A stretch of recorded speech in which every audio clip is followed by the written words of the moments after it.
So, for today's video, nakagawa na tayo ng bahay.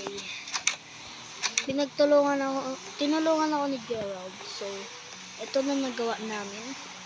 Pero mostly me. So, kung nag-wonder ka kung bakit wala si Gerald, offline siya ngayon.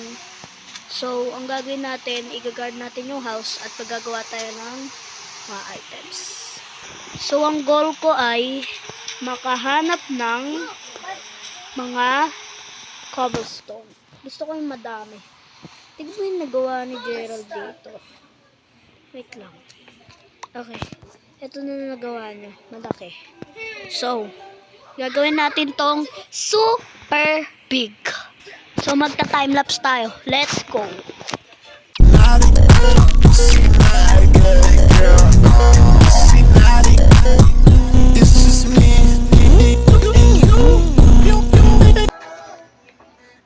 So, ito na ang aking nagawa. Ito na lahat. Uy, may copper. That's my favorite. So, try natin gumawa ng mga room. Okay. Ito yung room na gagawin ko. Para sa akin lang naman to.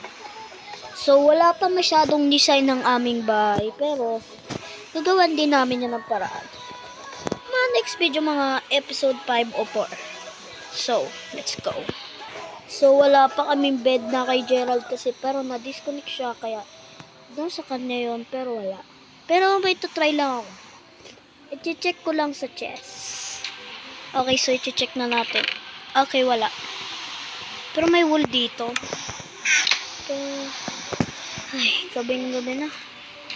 Gawin naman natin ulit ang room ni Gerald. So, mukhang hindi magkakasya. Kaya, ano ba gusto ko? Dito, pang little space ng storage. Kasi dito, room niya. Paano ko kaya gawin to? Sige, ganyan na lang.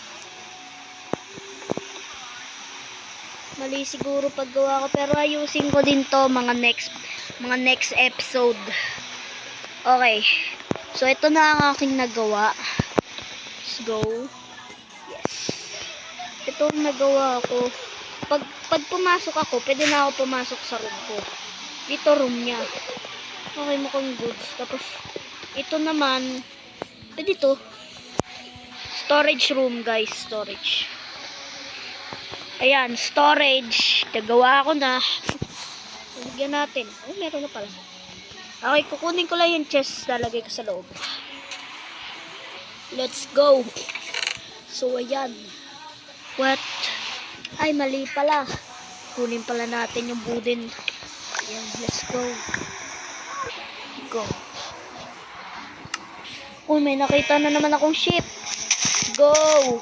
Makakagawa na ako ng higaan. Uy, pupatay ka. Let's go. Yan. Oh, shit. Okay, yan. Yan. Yan. Okay, storage room completed.